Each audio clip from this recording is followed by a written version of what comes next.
The Messiah said, "When you come to know yourselves, then you will become known, and you will realize that it is you who are the sons of the living Father. But if you will not know yourselves, you dwell in poverty, and it is you who are that poverty."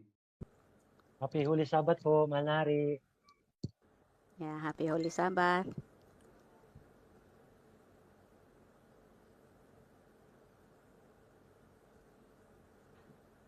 Hello, happy Sabbath. Mga kapatid, siguro ko mauna muna yung mga magtatanong para yung makita ko kung ano yung scope ng mga hindi nila naiintindihan para isahan yung aking ibibigay na message. Mas sasakop pasok lahat doon. Thank you.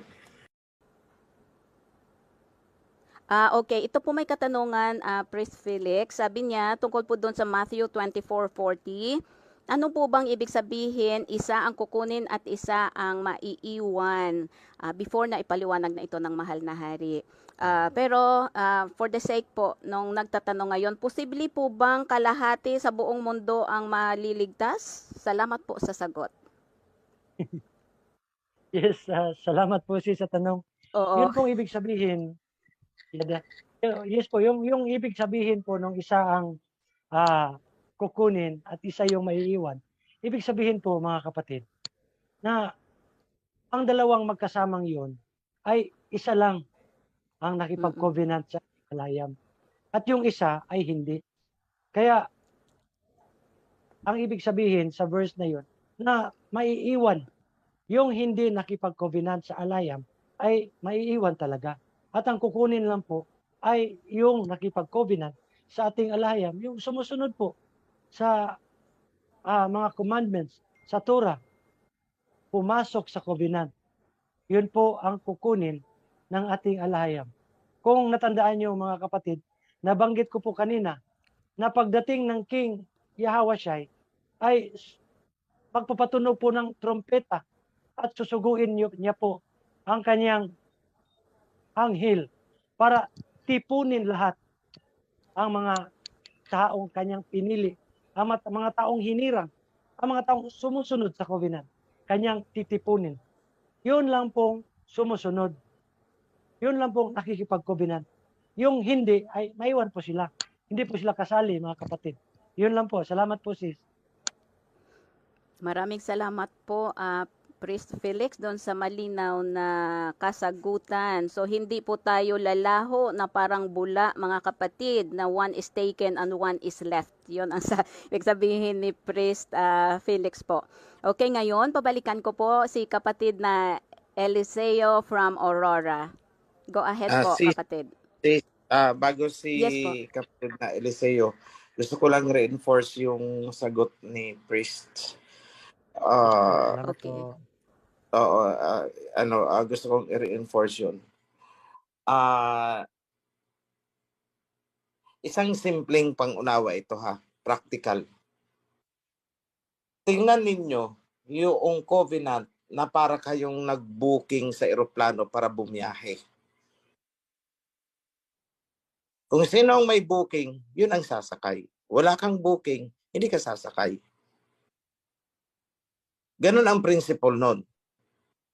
So, kahit magkapatid kayo, yung isa pumasok sa covenant, yung isa nilait ang covenant, biglang dumating si King Yahawashai, sino ang kukunin? Pwede bang sasabihin, sama din ako, magkapatid kami? Hindi po pwede yun. Ganun lang po, ka-practical tingnan yun. So, hindi po ibig sabihin nun na mag-i-evaporate tayo sa hangin, maiiwan ang damit. Wala pong ganun. That is Babylonian teaching. Galing yan kay Pablo. So, yan lang, kapatid. Mahal na kapatid from Aurora, go ahead po.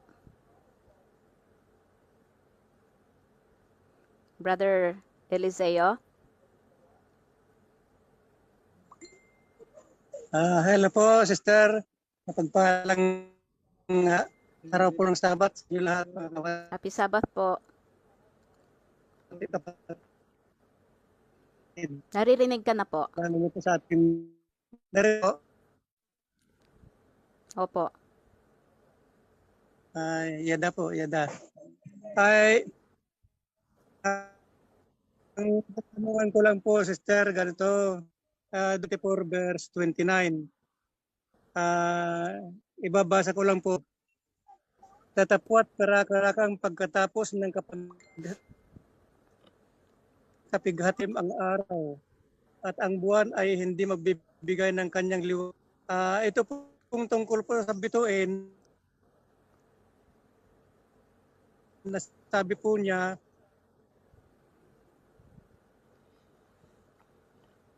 na makikita natin. O yung po bang mga missile ito o talagang bituin po yun? Yan lang po, sister. Okay, maraming salamat po. So parang tinatanong is yung hindi naliliwanag ang buwan at saka mga hulog na ang mga bituin sa langit. Yun po ba? Okay, Pres Opo, Felix, pero yung yung pong po bang katanungan niya.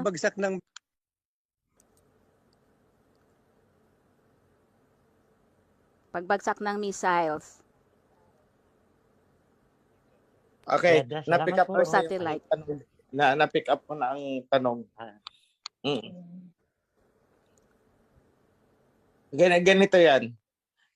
Alam ba ninyo na ang mga bansa ngayon, mga advanced countries ay nagla-launch in space itong mga anong tawag nila diyan? Yung mga outer space laboratory. Tapos mga communication satellites nila. So, yan po ay maiko-consider natin na mga bituin. Kasi kung titingnan natin, kagaya niya ng if we are going to look at the moon, yung buwan. Actually, ang buwan ay isang parang satellite kung titingnan ang kanyang relationship sa ating mundo. So, ibig sabihin, itong mga satellites na to, man-made or natural, meteorites, etc., pwedeng ma-derail sa kanilang orbit. Well, actually, itong mga fragments, marami kasi tayong mga fragments, mga rocks sa space na lulutang-lutang. So, kapag nagkaroon ng disturbance ang ating magnetic field dito sa ating sa mundo, pwedeng magkaroon ng epekto yan sa ibang planets. At itong mga na to, yung kanilang mga mechanisms of movement, pwedeng ma-disturb. At pag na-disturb yan, pwedeng dito sa atin yan magbagsakan. Yun po ang sinasabi na mga stars will fall. So, yan lang po mga kapatid. So, pag nagkaroon ng missile, isipin nyo na lang kung mga ilang missile sabay-sabay na pumutok, yanig talaga ang mundo.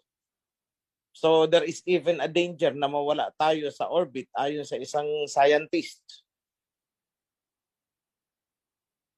So, if that happens, we will encounter itong mga rocks na ito na paikot-ikot sa outer space at yan ay mahulog sa atin. So yan ang nakikita kong posibleng meaning, dalawa. Communication satellites, magbabagsakan, ibig sabihin hindi nagagana. Or meteorites, mga astray rocks na pwedeng ma-disturb. So kung titingnan din natin ngayon, China and Russia, may inimbento sila that would paralyze yung tinatawag nilang anti-satellite. Pwede nilang i-paralyze yung ibang mga satellites na ginagamit ng kanilang mga kalaban. So what will happen? Magbabagsakan yan kasi mawawalan yan ng control. So 1970s, naalala ko yung Skylab noon. So yung mga medyo may pag-iisip na noong 1970s, maybe you have heard tungkol sa Skylab na bumagsak. Grabe ang takot ng mga tao noon.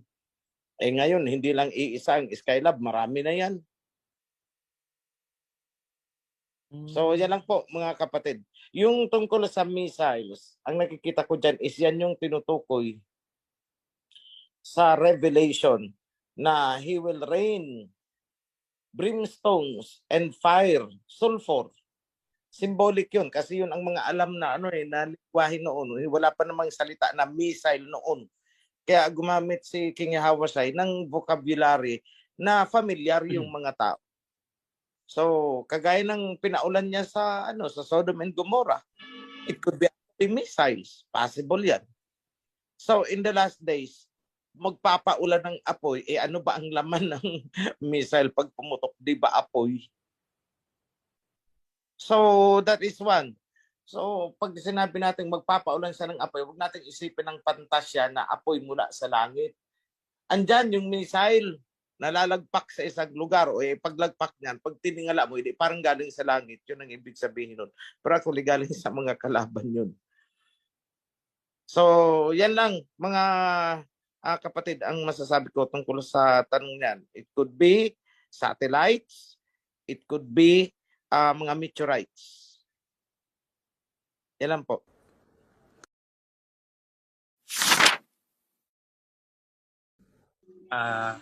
Opo, gusto ko lang pong malaman, King, kapag po, di pa po kapag namatay ang tao, yung spirit niya bumabalik sa alahayam at maghihintay siya hanggang sa huling final judgment.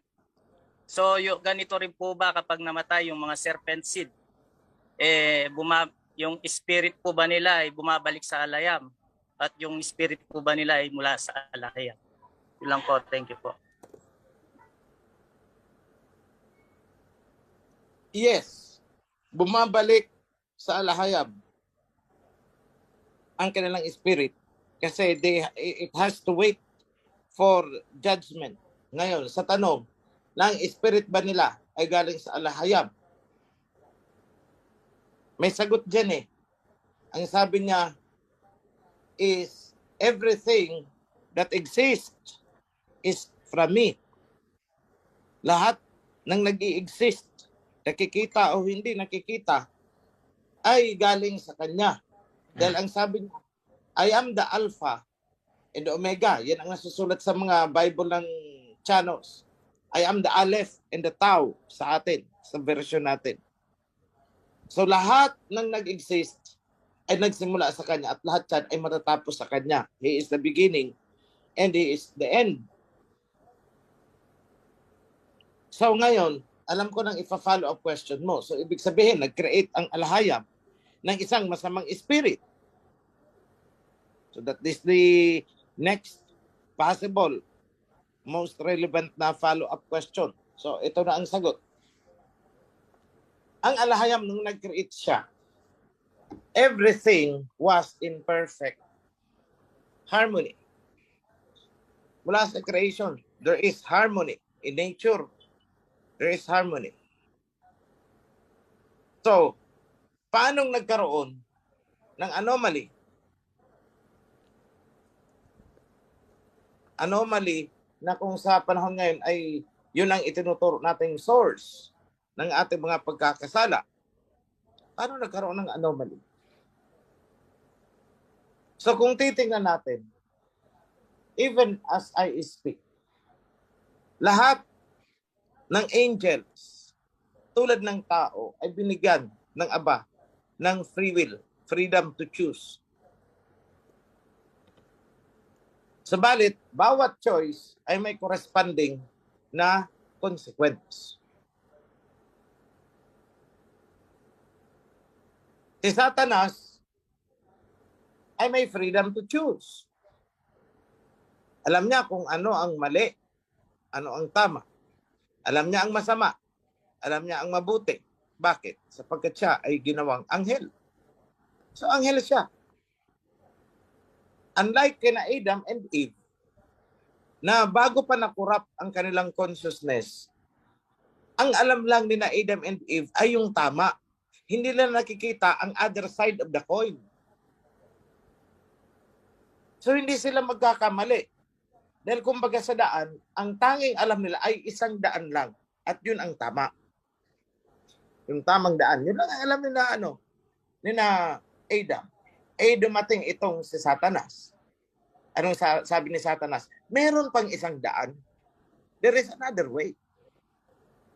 At pag doon kayo dumaan, makikita nyo. That you will be like an alahayam. You will know. Malalaman nyo. Ano ang mali sa tama. What is evil? What is good? At doon sa opportunity na yon, nasilaw itong sina Adam and Eve. At sinunod nila si Satanas. They ate the forbidden fruit. Kinain nila yung prutas na magbubukas ng kanilang consciousness para makita na rin nila pati kung ano yung masama. Dahil before that, ang nakikita lang nila at ang kaya lang nilang gawin ay kung ano yung mabuti na naaayon sa alahayan. So, ito ang itatanong niyo sa akin. Bakit alam ni Lucifer na meron palang ganun? It's because Lucifer was given the freedom, the free will. Hindi siya bulag. Nakikita niya ang positive and negative energy. Sina Adam noon, nakikita lang siguro na Adam is yung what is positive. Na hindi nila alam na may nag-i-exist pa palang negative na pwede nilang laruin. And that is the tree of knowledge of good and evil. Kaya nung itong sina Adam ay nag-fall na, nagkasala na, hindi na sila pinayagang makakain pa ng fruit mula sa tree of life. Bakit? Kasi alam nila ang good and evil. At kapag sila ay nabuhay, naging immortal, kanino sila sasama? Ay di doon sila na andun ang magiging loyalty nila kay Satanas. Kasi ang tingin nila si Satanas ang hero na nagpalaya sa kanila. Dahil dati nakakulong lang sila doon sa sistema na dinesign to do good. Nakalaya kami, pwede rin pala kami gumawa ng bad. Meron palang nag-exist na bad at masarap din pala. That is what Satan did.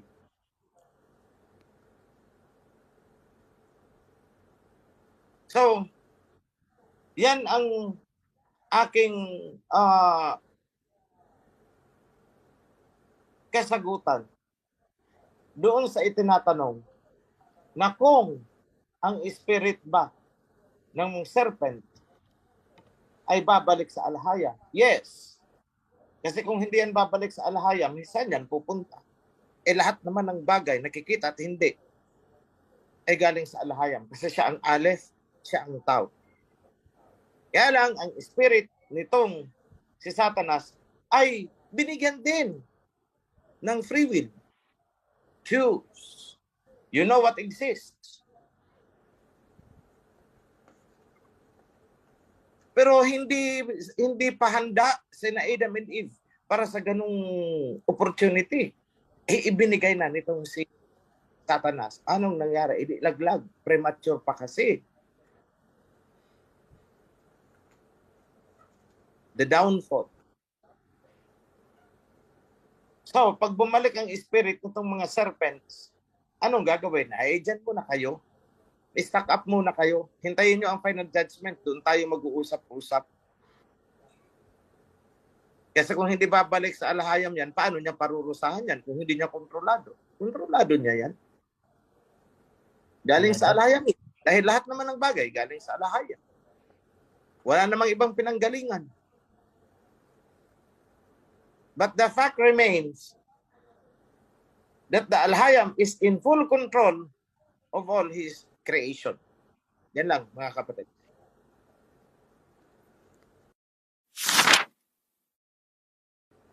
Ito may katanungan po, mahal na hari.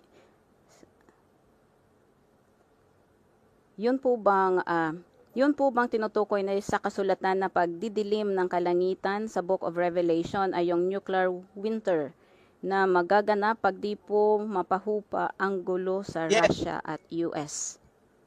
Yes. Okay.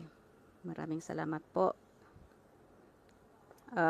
Sunod katanungan, sabi po dito is, isa po bang makakaapekto ng mabilisang pagbalik ng King Yahawashai kung matapos na agad ang ating templo?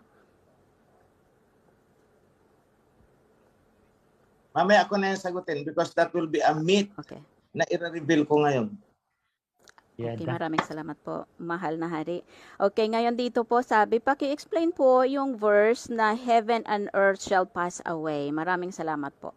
From kapatid natin from Agusan Norte. Ang verse yun, kasi yun ang ipapaliwanag ko. Saan yung verse na yun? Okay po. Kasi kung ang sinasabi niya is yung nabanggit sa Matthew na heaven and earth may pass away, but not a single dot from the law will vanish. Baka Wala kung yun pong ang verse na nakalagay. ibig kahulugan nun. At iba naman ang kahulugan niyan kung ang tinutukoy niya ay yung doon sa Book of Revelation na magkakaroon ng new heaven and new earth. Alin doon ang tinutukoy niya? Po. Okay po kapatid, paki-follow up po from Agusan Norte. Saang verse po ito yung gusto nyong hinga ng kapaliwanagan? Okay. Another question, tungkol po ba World War III, kailangan po ba na ang kawan ay tumakbo? Ito daw yung tungkol kapag mangyari ang World War III. Kailangan po ba na ang kawan ay tumakbo papunta ng kagubatan o pumunta na lang sa ating kingdom dahil dyan pupunta ang King Yahawashai? Salamat po.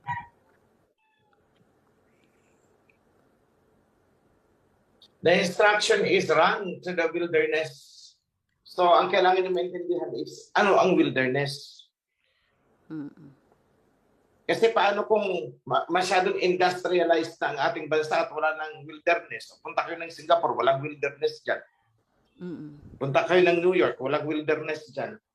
Saan kayo pupunta? So, what is meant by wilderness? So, ang pinaka-key principle dyan, ay umiwas ka doon sa danger zone. Kagaya niyan, bombahan sa Ukraine, dineclare ng Russia na pupulbusin namin itong city na to, ayaw magsialisan. O di napulbos. Di ba ganun lang naman yun? Sana nung dineclare, umalis kayo dyan, pababagsakan namin yan, umalis kayo. Yun lang po ang ibig sabihin na umalis kayo sa Judea. Yung mga nasa Judea, lumikas kayo. Kung saan kayo pupunta, ang sinabi lang is wilderness, but the point is, umalis kayo. Kung saan kayo pupunta, bahala kayo. Basta umalis kayo.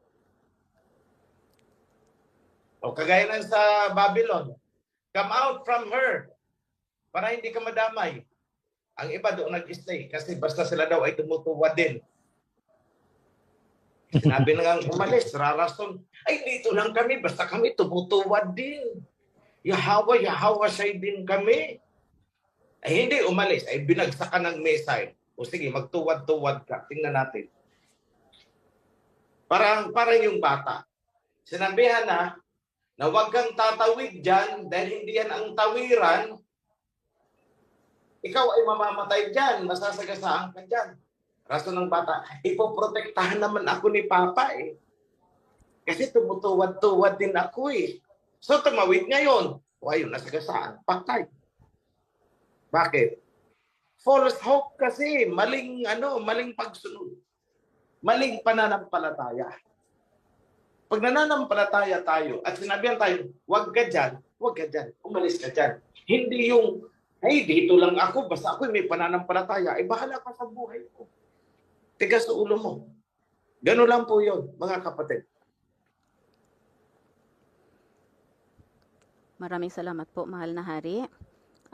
Kapatid from Leyte, Brother Allen, go ahead with your question po.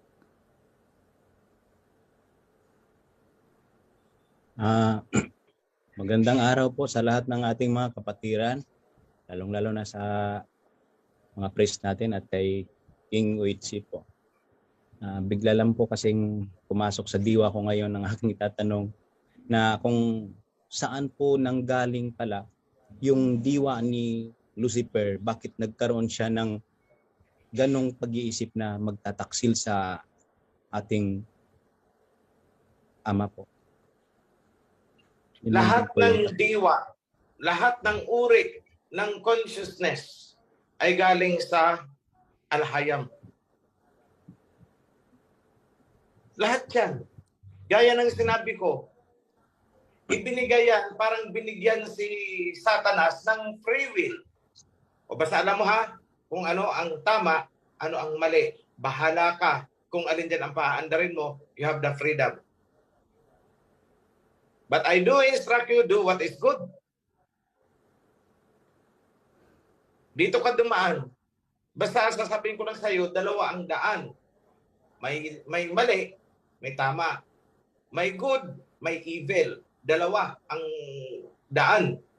Pero ako, sinasabi ko sa'yo, dito ka dumaan. Eh si Satanas, matigas ang ulo.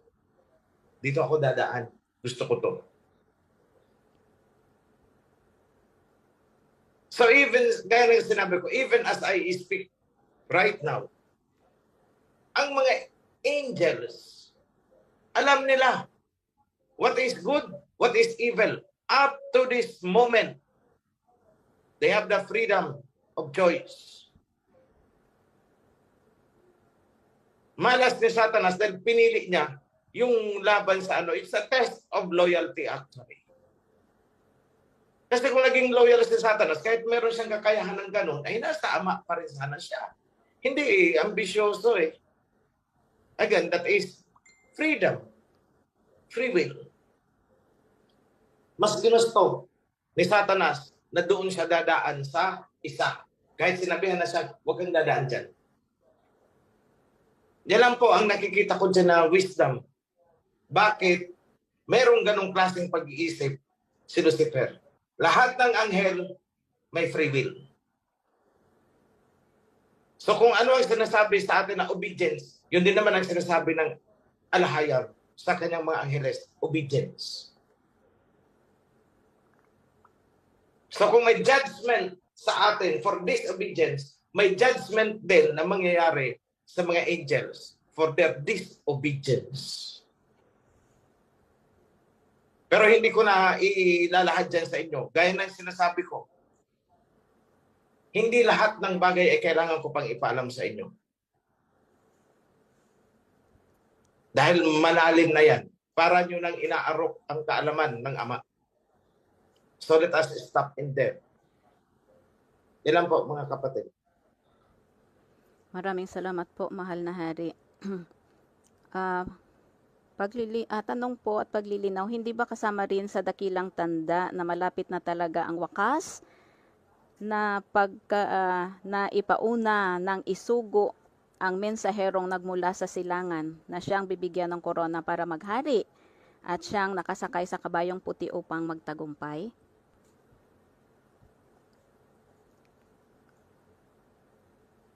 Part po ba daw yun ng sign? Actually, nangyayari ang sign eh. I would say, yes.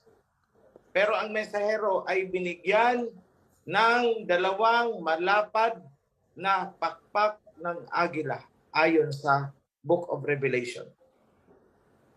He was given the two wings of great eagle so that he could fly na hindi siya mahuli ng dragon. And that is happening as I speak.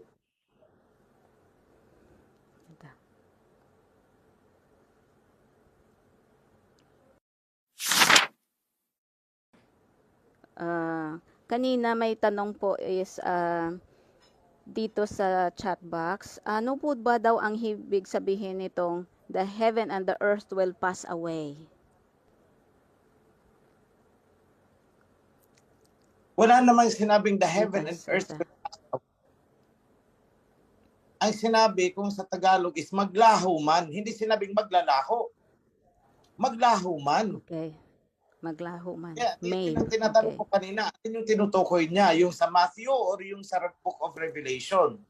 Kasi, pag sinagot ko, with reference to that in Matthew, yung palang inaakala niya is yung sa Revelation, mali ang frame of mind. Mamamali yung sagot doon sa tanong. Okay. Yun lang sis. Okay, sige kapatid, rephrase po ng ng katanungan o paki-kumpleto po ng pakilagyan ng verse, saan po yung verse ng gusto nyo na mabigyan kayo po ng kaliwanagan.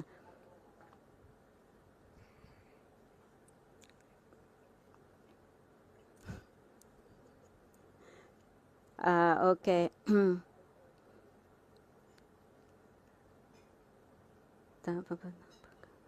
Mapagpalang araw po, mahal na hari. Tanong ko lang po kung paghahari ba ni King Messiah at the same po ba ito kanina? Ay hindi. Ang hindi tinutukoy, yes po kapatid. Ako nang tinutukoy at hindi kong alam, tanging si Abal lang ang nakakaalam. Ang tinutukoy kasi si King Messiah ay lagi naman napaparito. Tama po ba ang pagkaunawa ko? Salamat po sa kasagutan. Yes po kapatid, the rain ang sinasabi na hindi alam. Okay, ang katanungan, okay. Tapos na to. May check muna, may naka-raise hand. Okay.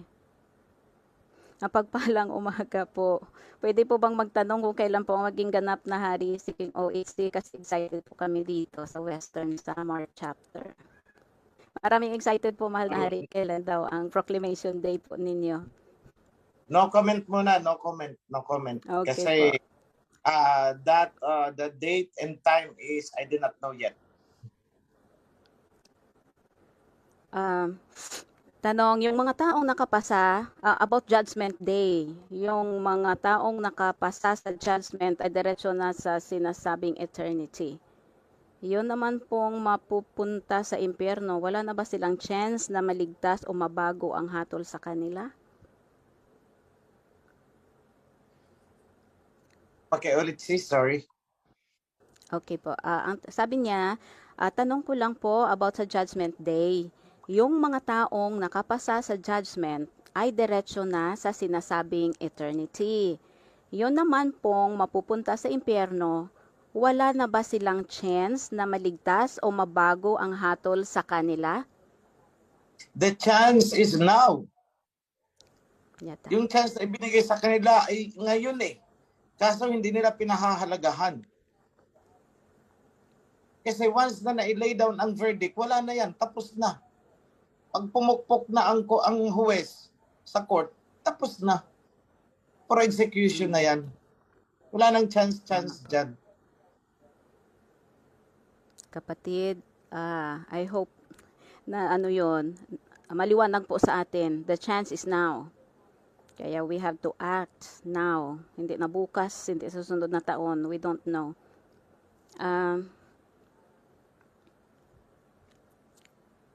Okay, may tanong siya, mahal na hari, for tinatanong niya kung tama po ba daw yung pagkakaintindi niya. Tanong ko po, mahal na hari, tungkol sa ating temple na matatapos ito for 3 years, malamang sa 2025, matatapos ang templo. So possible na dyan na po magsisimula ang World War III at bababa mula sa langit ang ating King of Kings na si Messiah King Yahawashai para iligtas ang lahat ng mga pinili at tipunin lahat sa safety na lugar po. Yung mga hindi pinili ay nasa labas lang po sila nakatanaw sa atin na hindi sila pwedeng makalapit sa atin po, mahal na hari. Tama po ba ang pagkakaintindi ko? Sabi niya. Salamat po.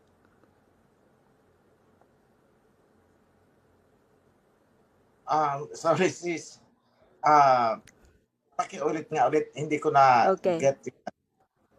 Sige, ang tanong po niya, mahal na hari, is yung temple natin is matatapos in 3 years. So, sabi niya siguro mga 2025 yon, tapos na.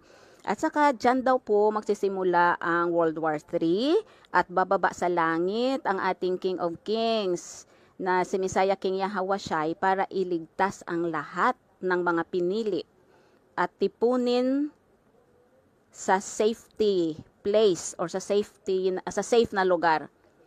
Yung mga hindi pinili ay nasa labas lang sila at nakatanaw sa atin at hindi sila pwedeng lumapit sa atin. Tama po ba? Okay. In a sense, parang tama naman, pero yun ang masasabi natin na vague siya. Parang malabo. Kasi ang construction ng ating temple ay hindi naman yung ibinigay mismo na landmark. Hindi siya mismo yung landmark doon sa timeline. Na pag natapos ito, dito magsisimula ang World War III. Ang sinabi lang sa kasulatan ay ang templo ay itatayo sa panahon ng kaguluhan. Hindi sinabing matatapos, hindi sinabing magkakaroon ng kaguluhan pagkatapos na ng temple. Wala, ganun. Basta ang sinabi, itatayo ang temple sa panahon na mayroong kaguluhan. Makakabalita kayo ng mga digmaan sa kabilang ibayo. And that is what is happening. Habang nagtatayo tayo dito ng templo, nagbubombahan sila doon. And the alert is, mukhang talagang magkakaroon ng what do you call this, conundrum or alam mo yun, parang kumbaga sa sabong ay open derby. Matirang matibay. Sige, magpukpukan na tayo dito sa loob ng arena na to. O kung sino ang malakas dyan, edi siya ang mag-survive. Parang ganon. So, yun ang nakakatakot na pwedeng mangyari. Kapag hindi na nagkaunawan at nagkakapikunan na lang, nagsusuntukan na lang pagdating sa meeting, mga international meeting, iba yun. Kasi ang kasunod nun, sige na, black ayan mo ako, uwi na ako sa bansa ko. Pagdating sa bansa niya, sige, pindutin na natin ang red button. Tapos, paunahan na lang yan kung sinong maunang magpindot. At iayanig ang buong mundo. But, as I have said, sila yan, doon. Wag lang itong makikisaw-saw si Bongbong ng mga comment ka na kung ano-ano. Wag na lang siyang po-comment. Manahimik siya, itikom niya ang bibig niya, para hindi tayo madamay. Yun lang ang masasabi ko dito sa sa presidency ni Bongbong. Ingatan niya ang pagko-comment. Huwag siyang magpapakita kung kanino siya kampe. Huwag siyang magpapakita. Huwag siyang magkakaroon ng active participation sa partisan, yung mga pagkakampi-kampihan. Huwag siyang sasali doon. Just stay on the neutral. It is the neutrality that will protect us, actually. Yan lang, mga kapatid. I'm saying that in a geopolitical situation, para hindi ka madami sa nagsusuntukan, stay away, don't comment, keep your mouth shut. Yun lang. Tama po. Next. Maraming salamat. May katanungan dito pero yun na yata yung kasagutan, mahal na hari. Kasi sabi niya, mapagpalang araw ng Sabat po. Mahal na hari, may mensahe po kayo sa dating Pangulong PRRD. Siguro po ito ay nakarating na sa kanya. Ngayon po, tapos na yung term. So sabi niya ngayon po, magkaroon po ba ng panibagong mensahe sa bagong Presidente BBM ang mahal na hari habang bata pa? So yun na po. Well, kung may ako kay President Duterte, kung may kamag-anak niyan sa inyo, pakisabi na lang. Ako ay nagpapasalamat at binigyan niya ako ng he gave me a break. Parang ganun. Binigyan niya ako ng pagkakataon, kumbaga gumawa siya, he set the stage para ako ay magkaroon ng lakas ng loob to speak. At kayo ay natipon. So kung may dapat akong ipagpasalamat kay President Duterte, not about his achievements pagdating sa mga infrastructure. It's not about that, but rather because he gave us a break. It's on the spiritual level. Ang dapat kong pasalamat sa kanya. So kung may kamag-anak dyan, si President Duterte, pakisabi na lang. Maraming salamat kamo.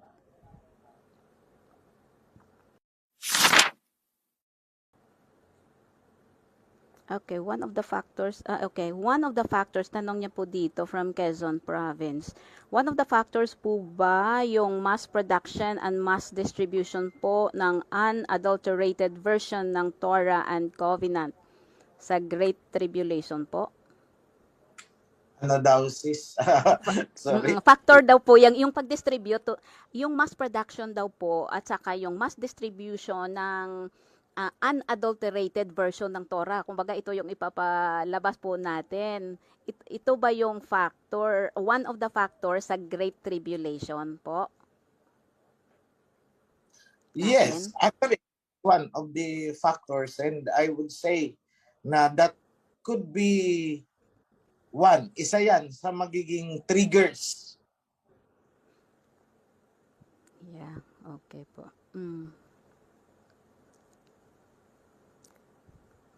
So maghanda-handa na. Okay. Kailangan handa na pala. Okay.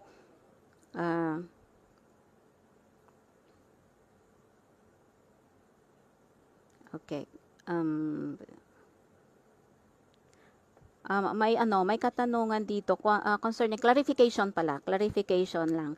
Sabi niya, pwede po bang ma-clarify yung verse kanina, just like the lightning from the east that will be seen in the west is the coming of the Son of Allahayam. Pwede po bang ano po bang ang ibig sabihin? Ano po ba daw ang ibig sabihin nito? Kasi po binigyan tayo ng babala na kapag may mga nagsasabi na andito ang Misaya, huwag kayong maniwala. So bali yung tanong po ay, paano po natin malalaman ang tunay na Misaya ay pumarito na sa mundo? Salamat po. Yun sigurong tanong. Paano malalaman? Kasi ang King Habashay ay pupunta doon sa sa temple . So malalaman natin, and that will be televised all over the world, from the east to the west, like a lightning. Kita nila live. Yada. Wow. So yun ang kasagutan, kapatid. Live, makikita.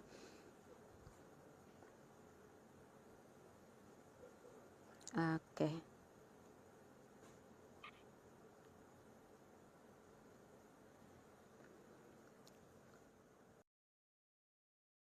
Happy Sabat po, mahal na hari, at sa lahat po ng kaparian at mga kapatid ko sa buong mundo.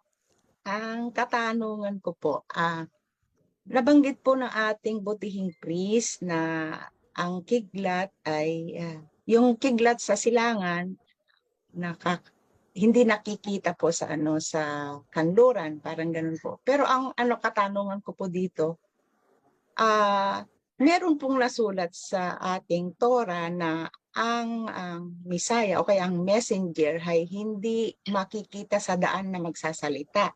So ibig sabihin po, ang social media ang naghahatid po ng mensahe ng katotohanan sa ating kapanahunan na hindi po lumulutang sa daan na nagsasalita.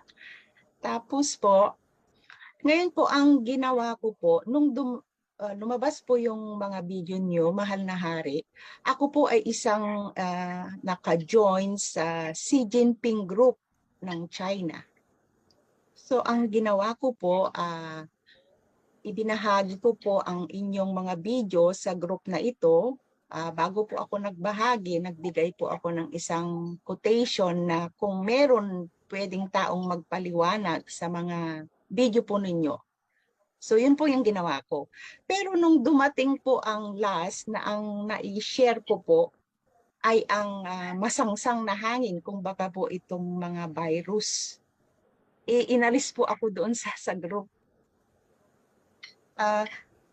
Kasi po may nabasa po ako dito sa katangian po ng ating dalawang witness sa verse dito po sa Revelation 11 na ang dalawang witness po ay may kakayahang sa verse may kakayahan po silang sa verse 6 po, sabi po niya, the men have power to shut up the sky so that it will not rain during the time they are prophesying. And they have power to turn the waters into blood and to strike the earth with every kind of plague as often as they want. So, tampered po ba itong verse na to na nakapatungkol sa ating two witness po? Yun lang po, mahal na hari. Sis, one word lang naman ang kailangang maintindihan dyan. Yung word na kung sa Tagalog ay kakayahan. Ang sinabi is may kakayahan, hindi sinabing magkakalat. Okay ba yun eh? They have the power to do this. Hindi sinabing they will strike like this. That's the difference. Ibig sabihin, kung gugustuhin nila, hindi naman nila ginusto eh, although they have the capability. Hindi nila ginawa. Bagkos, it's the other way yung gumawa at ibinintang sa kanila. Yun ang hindi naintindihan nang nag-remove sa'yo doon. Napaka-importante ng listening comprehension. In terms of ability, yes, they have the ability. Pero ginawa ba nila? Hindi nila ginawa.